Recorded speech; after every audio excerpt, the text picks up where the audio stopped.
Hola, muy buenas tardes. Le doy la bienvenida a todos nuestros espectadores y también aquí a la maestra presente, a la maestra Rosario Angélica García Galicia, la cual es licenciada en Educación Especial, enfocándose más en el área de problemas del aprendizaje. Mi nombre es Bianca Noelia Ortega Nieves. Mi nombre es Marisol Guarnera Ceballos. Y estamos realizando este trabajo principalmente con el propósito de informar a todos nuestros oyentes. Esto es por parte del curso de Neurodesarrollo y Teorías del Aprendizaje impartido por la doctora Mimi Clavijo Flores.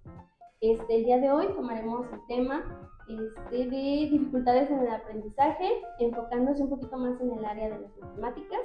Y pues nuevamente, maestra, muchísimas gracias por dedicarnos este espacio y este tiempo para realizarle estas preguntas. Gracias. Nos gustaría primero si nos podría platicar un poquito más sobre usted, sobre su persona y un poquito de manera muy resumida su transcurso profesional. Correcto. Para que lo conozcan nuestros oyentes. Gracias, muchas gracias. Sí, efectivamente yo de profesión soy licenciada en Educación Especial, específicamente en el área de problemas de aprendizaje. Mi plan de estudios fue el plan de 1985. Este plan de estudios tenía una visión todavía clínica de atención en intervención de visión clínica en terapias, donde, bueno, se atendían estas situaciones o problemáticas específicamente en alteraciones y procesos. Entonces, bueno, después de ese plan vino el plan 2000 de transición, el 2000, luego el 2004 y, bueno, actualmente el 2018 y el vigente que es el 2022 de ustedes. Mi trayecto muy generalizado, bueno, pues me llevó a poder desarrollar actividades en el ámbito laboral de manera particular. Empecé por ahí con algunas actividades de terapias conocidas desde esa visión y del enfoque como terapias en el aprendizaje, en la comunicación básicamente, y bueno, pues ya en el ámbito de intervención dentro de la educación básica, he transitado por la educación primaria, en el nivel de educación primaria, en una escuela unitaria. Estuve trabajando como docente frente al grupo en una escuela unitaria, en donde, bueno, pues la verdad es que en las regiones donde hay escuelas multigrado, pues te llega diversidad de condiciones y de situaciones, ¿no? Es decir, bueno, atendí por ahí algún niño con situación de discapacidad visual, discapacidad intelectual dentro de un todo. Posteriormente, he transitado en el mismo nivel, estuve laborando por aquí en la primaria práctica anexa, específicamente, bueno, pues dando esta visión de trabajo en los primeros grados, y bueno, pues he transitado también en la licenciatura de Educación Especial, ya en el área profesional, en la que, bueno, pues he abordado desde el trabajo de asesoría en documentos recepcionales, he estado ya dando clases, he sido asesora de séptimo y octavo, en su momento con el Plan 2004, y bueno, pues me he desempeñado en muchas otras áreas de complemento, como en áreas de investigación, en áreas que ahorita en la aportación en el codiseño, en la construcción de programas de estudio, también en el área de posgrado, y bueno, pues actualmente sigo dando clases en la licenciatura, sigo asesorando documentos para proceso de titulación, específicamente en la tesis, y formo parte del consejo editorial de la Benemérita Escuela Normal Veracruzana. Muchas gracias. ¿Sale? ¿Qué fue lo que le motivó a ser educadora especializada en problemas del aprendizaje? Bueno, mi formación es educación especial. La verdad es que cuando estaba en la prepa fue bien interesante porque siempre he pensado que decidir tu vida profesional y laboral a los 17, 18 años es una carga muy fuerte, porque además neurológica y en cuestión de procesos hasta emocionales y de madurez, todavía estamos en el camino, ¿no? Pero bueno, pues finalmente se te exige buscar, ¿no? Empezar a generar ahí un camino. Y yo no sabía que existía la licenciatura en educación especial. Yo quería ser antropóloga, ¿no? En acercamiento con otras compañeras, me platicaban de la normal, tenían familiares maestros, y empecé a investigar sobre la licenciatura. Dicen que los maestros de educación especial tenemos algo de especial, y ciertamente cuando empiezas a conocer lo que ves en la licenciatura, empiezas a regresar sí o sí a lo que fue tu infancia y a tus conductas y a decir, ah, caray, ¿no? Creo que yo pudiera haber sido, ¿no? O hay quien sí pasó por una USAER o hay quien sí tuvo alguna situación o condición específica diagnosticada.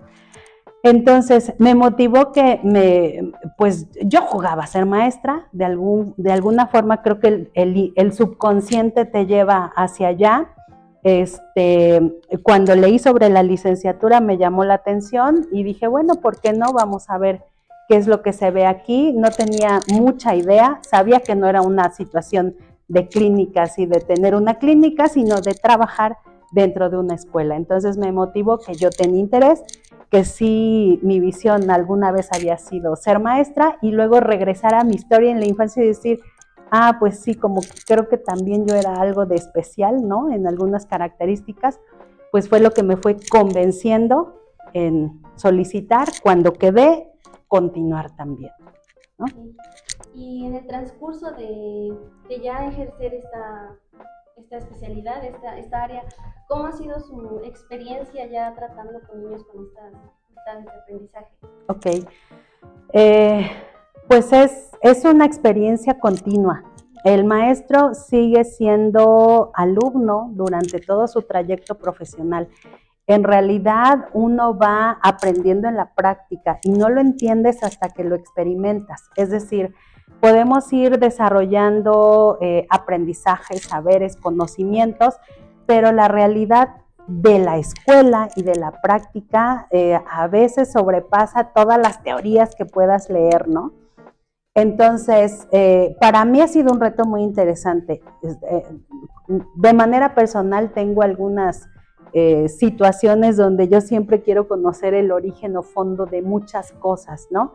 Y bueno, la atención a la diversidad, en este momento que así lo denominamos, en su momento eran los problemas de aprendizaje, ¿no? O netamente a las personas con discapacidad, pero la atención a la diversidad, la verdad es que ha sido un reto significativo en donde tienes que regresar, sí, al fundamento, pero establecer relaciones entre la práctica y la teoría, con análisis del contexto de la situación del alumno. Entonces, al terminar la formación inicial, que es la Escuela Normal Veracruzana, no llevas todo aprendido, o sea, llevas eso, una base en formación inicial. Entonces, el reto es enfrentar el día a día, pero sobre todo con convicción, es decir, estar segura que esto es lo que quieres, porque lo que tienes en tus manos es la integridad de una persona para formarla en la vida con habilidades, con saberes, con conocimientos y actitudes, sea la que sea, con la condición que sea, con el trastorno que sea. Si está ahí, es responsabilidad. Entonces sí ha sido muy interesante porque ha sido un proceso continuo de aprendizaje, de enfrentar retos, de enfrentar situaciones complicadas que a veces no te las enseñan en la escuela, como cuestiones de la responsabilidad legal que tenemos los maestros durante la jornada laboral y que si hay una incidencia puede ser una omisión de cuidados. Ese tipo de cosas, bueno, sí he enfrentado un reto, pero muy clara en que pues es algo que me gusta. Y particularmente involucrar un poco más en conocer cómo aprenden los niños, cómo desarrollan o cómo llevan a afianzar a la memoria a largo plazo un proceso de aprendizaje para la vida. Bueno, hay niños que necesitan mayor intervención, más apoyo. ¿Cómo qué tipo de apoyo se les puede dar a ellos? Es especializado, supongo, para cada uno, pero ¿qué tipo de métodos podrían utilizar? Ok, una base de la educación especial y del trabajo del maestro en los servicios de educación especial tiene que ver con el conocimiento.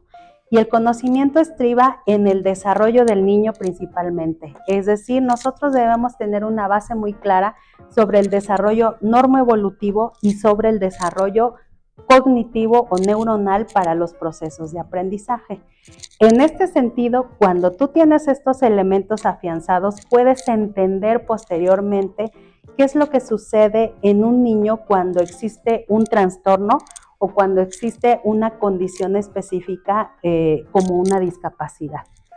Y bueno, también abarcan las aptitudes sobresalientes, que sale de la norma hacia arriba, ¿no? Las necesidades educativas específicas salen de la norma hacia abajo y tiene que ver con estos trastornos y con estas condiciones. Entonces, ¿qué es lo que refieres con relación a? Como que métodos. Ok. Entonces, a partir de eso, tú puedes empezar a observar y analizar las características de un alumno para poder determinar sus necesidades educativas y sus barreras, las barreras que enfrenta en el contexto para poder aprender, ¿no? Cuando tú ves estas dos cosas, haces una reflexión y un análisis y entonces empiezas a ver qué potencialidades tiene y hacia dónde lo tienes que llevar para el aprendizaje. Más allá de un método, tienes que ver las habilidades, tienes que ver los recursos que tienes a favor, las dificultades que también tiene la persona o el contexto y empezar a desarrollar acciones que pueda hacer, pero que lo lleve, dice Vygotsky, en este andamiaje, lo lleve a lograr un aprendizaje posterior. Métodos existen diversos y pueden ser métodos específicos para el trabajo de manejo de conducta, para el trabajo en proceso de adquisición de la lectura, ¿no? Y de la escritura, o para favorecer procesos o habilidades del pensamiento, inclusive para las capacidades y aptitudes sobresalientes, más que nada las aptitudes, ¿no? Pero toda la base de los métodos tiene que ver el conocimiento del desarrollo del niño. Si tú tienes claridad en eso y en dónde están los déficits o requerimientos ante una discapacidad, una condición cualquiera que sea, o un trastorno, entonces tú vas a saber qué aplicar, cómo aplicar de esta variedad de métodos. Entonces, hay métodos, te digo, para el aprendizaje de la lectura, ¿no? De la escritura, inclusive para los alumnos sin ninguna condición, alteración o discapacidad, o también para aquellos específicamente con alguna situación como el trastorno del espectro autista, ¿no? Que generalmente utiliza el método TEACH para un logro de aprendizaje y comunicación. Hay una visión también desde los enfoques. El enfoque conductista utiliza la metodología de economía de fichas. ¿A quién no le han dado una estrellita o una palmadita? Eso es conductismo neto y se sigue usando y funciona. Y funciona para algunas situaciones, ¿no? Hay otro tipo de metodologías que tiene que ver, o de métodos específicos como el método troncoso, como el método Roma para el aprendizaje de la lectura y escritura en la discapacidad específicamente, ¿no? Entonces yo creo que sí, hay una diversidad de métodos, pero la base está en conocer el desarrollo neuroevolutivo del niño en todas las áreas, los procesos neurológicos y cognitivos y entender ante una condición de discapacidad, trastorno o aptitudes sobresalientes dónde está existiendo una necesidad. Y con base en ello hacer un análisis y establecer una relación de acciones que favorezcan desde lo que puede hacer, llevarlo a lo que necesita saber y provocar un aprendizaje. Bueno, pues ya enfocándonos un poquito más en el tema de lo que es en el área de las matemáticas, ¿cómo usted definiría qué es lo que compone el trastorno específico del aprendizaje? ¿Qué características entran en este trastorno? Por ejemplo, hay niños, comentando desde mi experiencia personal, en preescolar, que se les dificulta mucho la memorización de números, el poder contar, o identifican que cuento y son 8, pero me enseñan el 8 y no sé qué es un 8. ¿Eso entraría dentro del trastorno? Bueno, es importante diferenciar entre problemas en el proceso de aprendizaje y los trastornos de aprendizaje. Hay una diversidad de autores mexicanos, te puedo hablar de la doctora Guadalupe Acle Tomasini, que es una investigadora de la UNAM, de la FES Zaragoza, que lleva un cuerpo académico que se ha dedicado a la investigación de los procesos de aprendizaje y demás. Pero bueno, hace una reflexión en su bibliografía interesante en relación a que hay procesos, dificultades en los procesos del desarrollo del aprendizaje que tiene que ver con elementos evolutivos, es decir, del desarrollo del niño, y con elementos contextuales. En ese sentido, la diferencia con el trastorno es cuando el trastorno que además ya está establecido, el trastorno en el aprendizaje y en procesos específicos, en un manual de psicología, la diferencia es el origen que tiene que ver ya con funciones fisiológicas o físicas del desarrollo físico, que tiene que ver con los procesos neuronales, ¿no? Entonces, esa diferencia es importante cuando tú analizas una situación de problema o de situación de aprendizaje en un niño en el nivel educativo que sea. Esa es una parte importante que tendríamos que reconocer para poder pues determinar si es una dificultad en el proceso, que también va acompañada de una terminología, ¿no? O un trastorno que incide ya con otros elementos de procesos físicos internos del estudiante, ¿no?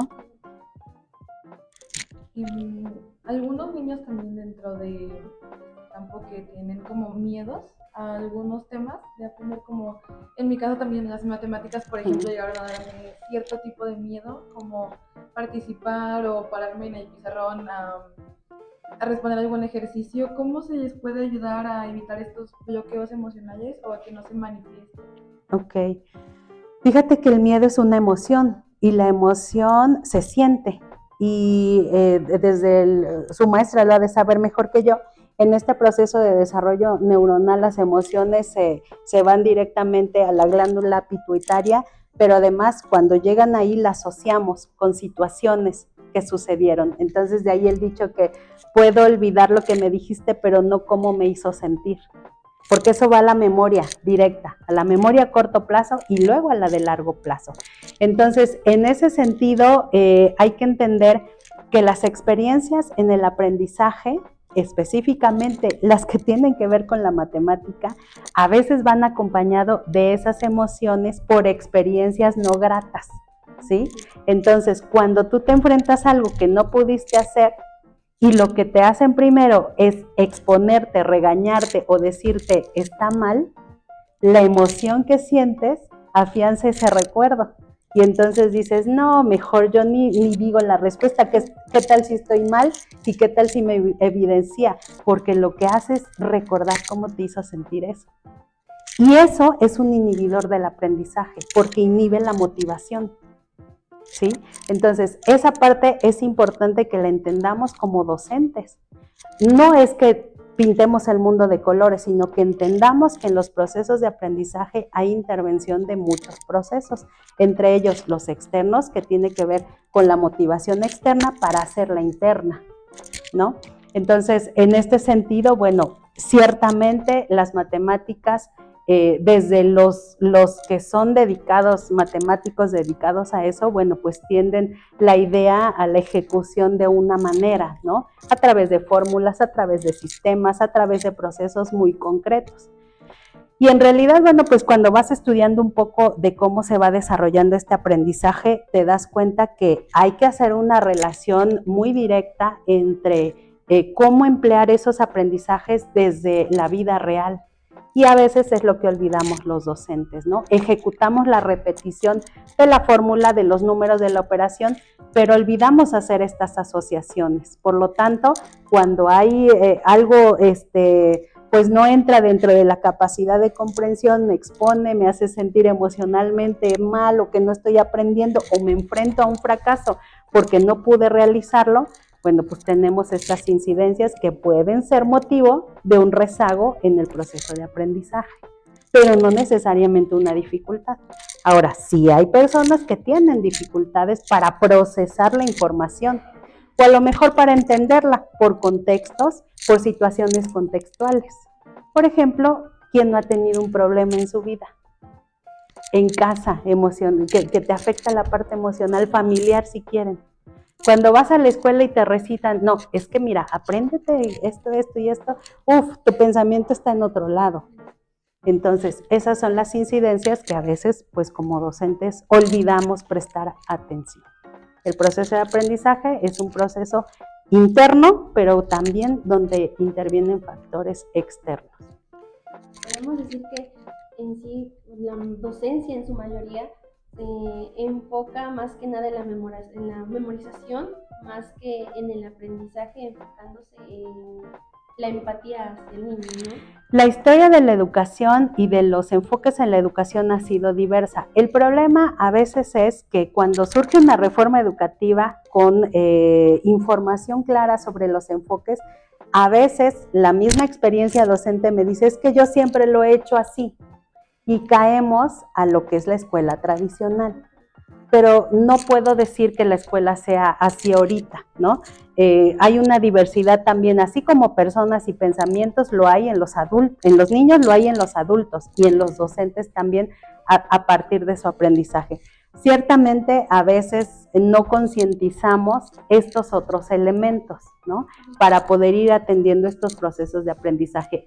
El enfoque actual de la educación básica tiene una visión de inclusión, de atención a la diversidad, pero también desde construir el conocimiento, que es el socioconstructivismo, construir el conocimiento con los otros, pero también de obligarte a participar en sociedad. Por eso es socioconstructivista, humanista e inclusivo. Y eso se deja ver en sus principios, en sus ejes articuladores y en sus componentes didácticos. Entonces, no puedo decir que sea así, pero sí hay muchas prácticas pedagógicas de docentes que nos llevan a esta situación. Bueno, Plática, se me olvidó hacer una pregunta. ¿Cómo es que definiría usted el trastorno específico del aprendizaje en matemáticas? Ok, el término o la conceptualización correcta la encuentran en el manual, ¿no? En el DSM-5, que es el vigente, pero bueno, es un trastorno de aprendizaje que tiene que ver con la afectación en los procesamientos de la información relacionadas con el cálculo, con los números, con el conteo, que son elementos básicos del pensamiento matemático, ¿no? A veces esta manifestación se ve desde las nociones que adquirimos en preescolar. Estas dificultades de aprendizaje matemático, bueno, de manera general abordan los trastornos del cálculo, básicamente, y también trastornos en resolución de problemas. Entonces, es como pudiera ver o visibilizar en este sentido una definición de lo que serían los trastornos en el aprendizaje de las matemáticas. Y bueno, ahí viene la discalculia y bueno, también en este sentido, estos trastornos que tienen que ver con la resolución de problemas. Englobando un poco el tema de problemas de aprendizaje, ¿cómo se pueden diagnosticar? ¿Qué tipo de señales podemos notar en los niños, en los alumnos, que ellos manejen algún tipo de problema? Ok, bueno, el diagnóstico lo hace un especialista, que en este caso es quien se dedica a esta área de trastornos, es decir, un psicólogo o a lo mejor si hay alguna situación a nivel neuronal, un neurólogo, ¿no? Con esta especialización. Eso debemos dejarlo muy claro. El maestro de educación especial puede observar o detectar conductas o situaciones en donde a través del desarrollo pedagógico esté viendo estas situaciones de rezago o estas situaciones de dificultad en el procesamiento de la información con los números, con el conteo o con el proceso de resolución de problemas. Eso hay que dejarlo muy claro. Ahora, existe una diversidad de instrumentos formales y de acciones no formales. En el caso de los instrumentos formales, pues hay una serie de baterías que te pueden ayudar o de test que te pueden ayudar para la detección específica de los trastornos a partir de un inventario o de observar ciertas situaciones en un escenario establecido, ¿no?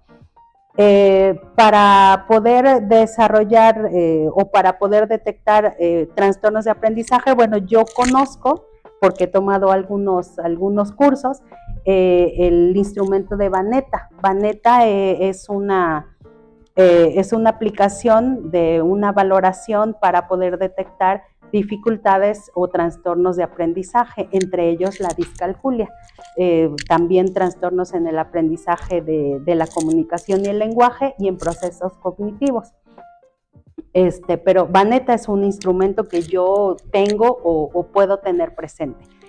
Entre los elementos no formales está la observación o el registro de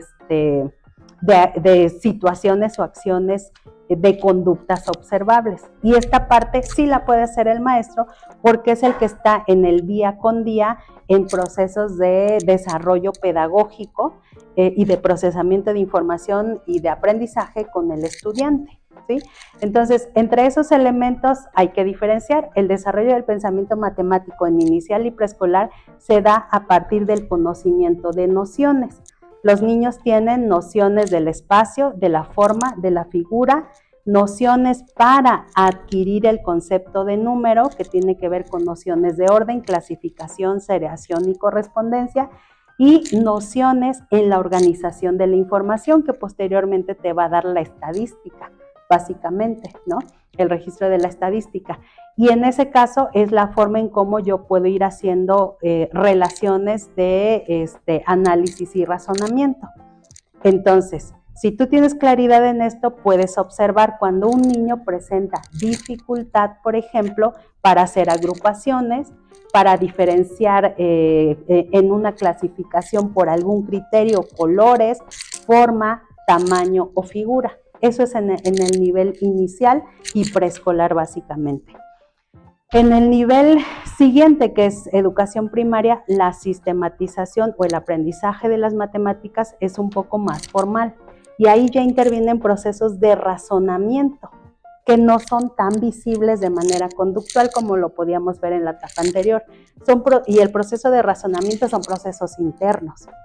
Entonces ahí en la ejecución de ciertas situaciones es como tú puedes ver cuando no hay, no afianzado en el nivel primaria el concepto de cantidad, por ejemplo, el concepto de clasificación no por un criterio que pudiera ser color o forma o figura, sino por varios criterios, ¿sí? Por ejemplo, hablamos de animales terrestres, animales marinos, animales aéreos, por ejemplo, hay varios criterios que intervienen y en esa clasificación también hay diversidad por características. Cuando no puede establecer una seriación o cuando no puede analizar una información en relación a la solución de un problema en los primeros grados. Más adelante, el desarrollo de la implementación y resolución de operaciones aritméticas básicas es un elemento muy común en donde hay una incidencia en los problemas de aprendizaje matemático, que te puede dar, digamos, o sea, si llegamos a cuarto año y no tiene esta base de conocimiento anterior, te puede dar un indicador de que aquí hay algo más que un rezago, ¿sí? Tú vas viendo cómo va procesando la información o cuando le preguntas algo, ¿qué número es este? Y es 5 y te dice 3, ¿no? Ahí vas viendo ciertas situaciones que pueden ser determinantes como actitudes observables que vas registrando como elementos necesarios para el desarrollo de un proceso de aprendizaje. Entonces, pues tiene que ver con eso, con la dificultad para desarrollar las nociones y posteriormente para desarrollar agrupaciones, procesamientos de razonamiento, de deducción lógica o de interpretación de información. ¿Cuál considera usted que es la edad en la que más se presenta este tipo de dificultades? En el aprendizaje de las matemáticas. Bueno, lo que pasa es que, por ejemplo, en los primeros años puede ser por una situación de desarrollo evolutivo y eso hay que determinarlo. Sin embargo, cuando vamos viendo conductas relacionadas con algunos trastornos como el déficit de atención o el espectro autista, ese tipo de trastornos sí llevan asociados a algunas situaciones con relación a los procesos neurológicos y cerebrales. Por ejemplo, el procesamiento de la información que tengan o el desarrollo de procesos de hemisferios cerebrales frontales, ¿no? La desregulación emocional, que también es un factor que puede verse en ese sentido. Entonces, ya como trastorno, creo que tendría que ser a partir de la formalización más sistemática de la educación que puede ser a partir de los 6 años, ¿no? Cuando ya hay conocimiento base. Sin embargo, si nos regresamos atrás, bueno, podemos observar en un análisis personal y contextual del alumno, es decir, conociendo también su contexto y su historia en desarrollo de vida. Por eso las maestras de preescolar hacen exhaustivas entrevistas a los papás, etcétera, etcétera.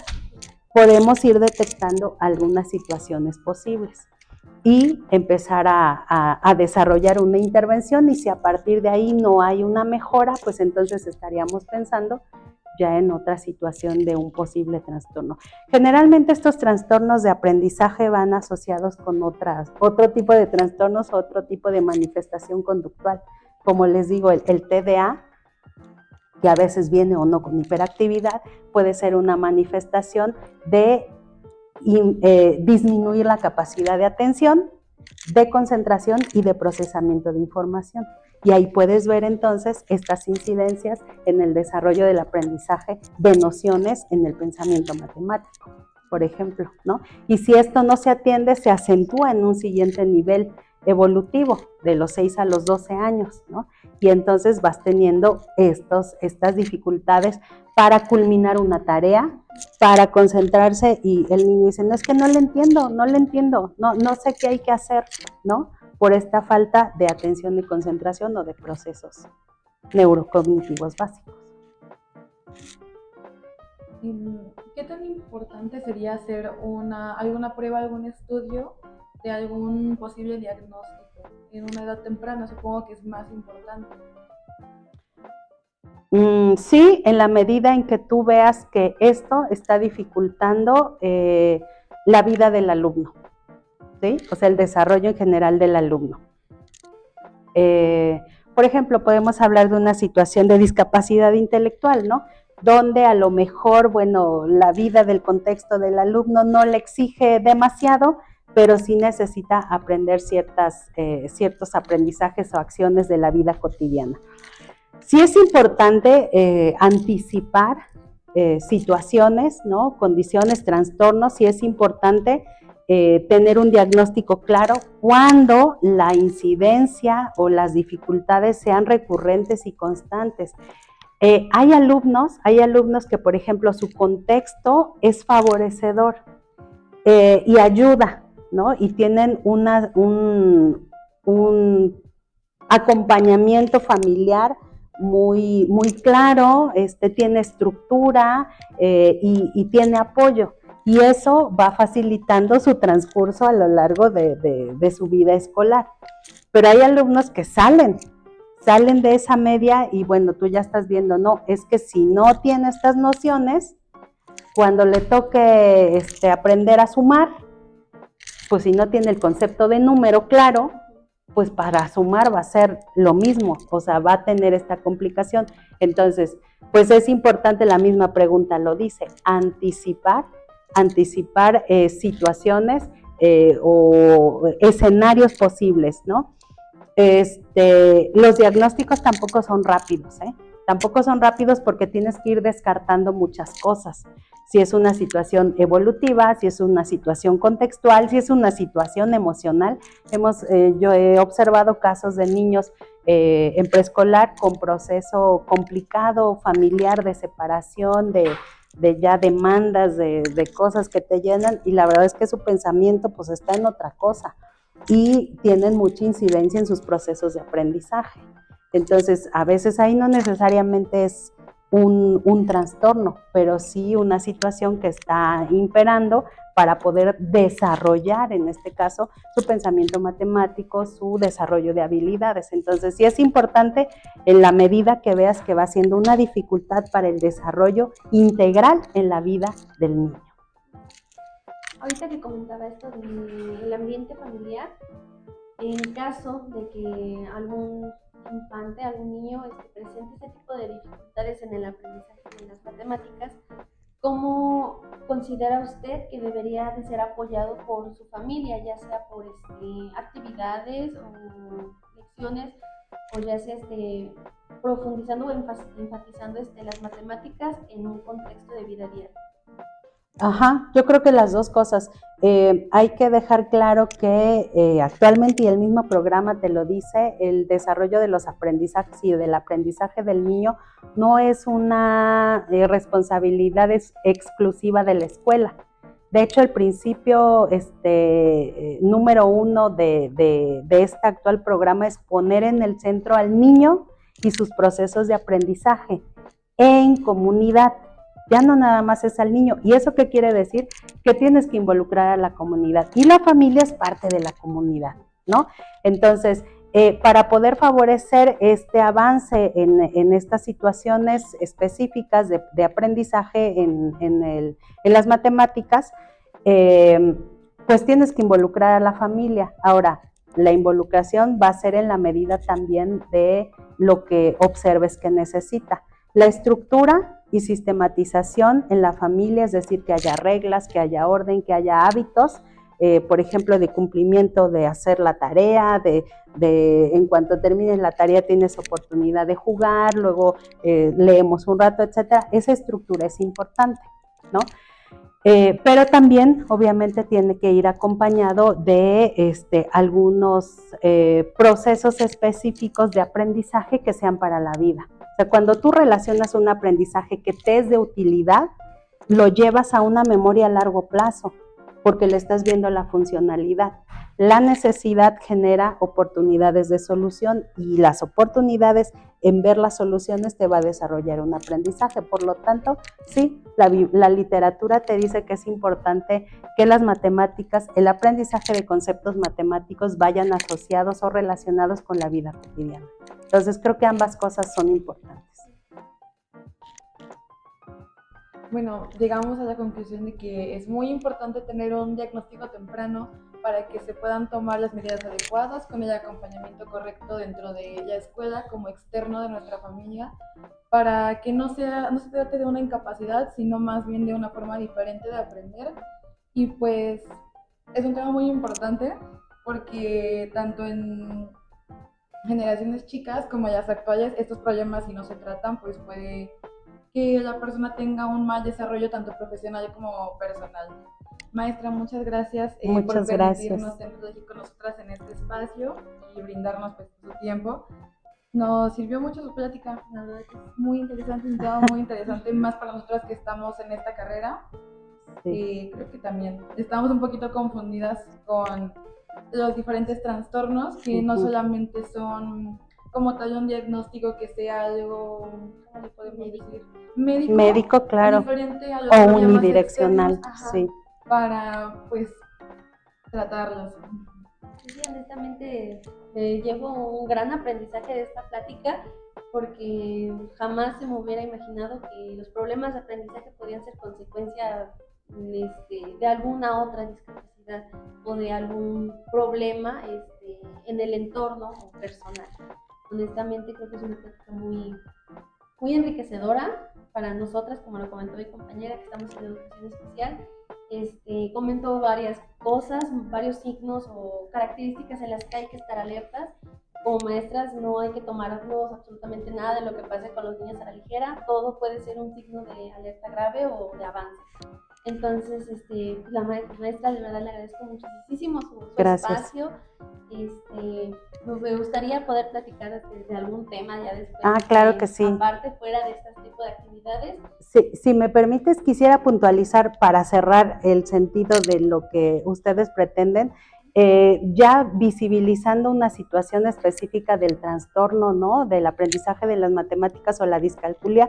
Es importante, primero que para el diagnóstico hay que hacer un análisis integral, contextual y de la persona. Y en el caso de la persona hay que ver cómo está desarrollando el procesamiento de la información, cómo está representando también en la memoria, o sea, cómo está evocando en la memoria este proceso de aprendizaje. Y finalmente hay un elemento que a veces dejamos pasar, que es la situación visual, es decir, cómo adquirimos la información del entorno. En el desarrollo evolutivo, en el desarrollo motriz, los primeros nociones que adquirimos del espacio, de la forma y de la figura tiene que ver con la visión y con la interacción con el entorno. En la medida en cómo procesamos la visión, la información que nos llega a la visión, podemos ir determinando la ubicación espacial, la lateralidad, o los movimientos motrices gruesos y finos. Y cuando hay dificultades en la visión, podemos tener incidencias en procesos de aprendizaje, entre ellos en la forma, el espacio y la figura, que tiene que ver con matemáticas. Entonces hay cosas, por ejemplo, que eso tenemos que prestar atención y que, bueno, pues cuando hay varios signos donde ya pasó la edad evolutiva, en donde tenías que adquirir tal cosa y no lo hemos adquirido, podemos estar pensando en una alerta donde haya algo más que tenga que ver con cómo adquiero la información, con el procesamiento, con el razonamiento o las dificultades de la ejecución.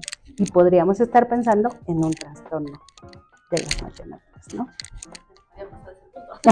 Sí. Pero bueno, maestra, muchísimas gracias por este espacio, por esta información. De verdad que le agradecemos mucho, esperamos tenerla ya en otra ocasión. Sí, de maestra. De hecho, como agradecimiento de nuestra parte por su asistencia, le tenemos un pequeño reconocimiento. Ay, muchas gracias. Constancia. Sí.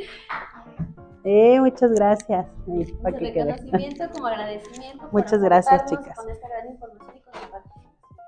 Y bueno, pues yo creo que eso sería todo. Muchísimas gracias a usted nuevamente y a nuestros oyentes.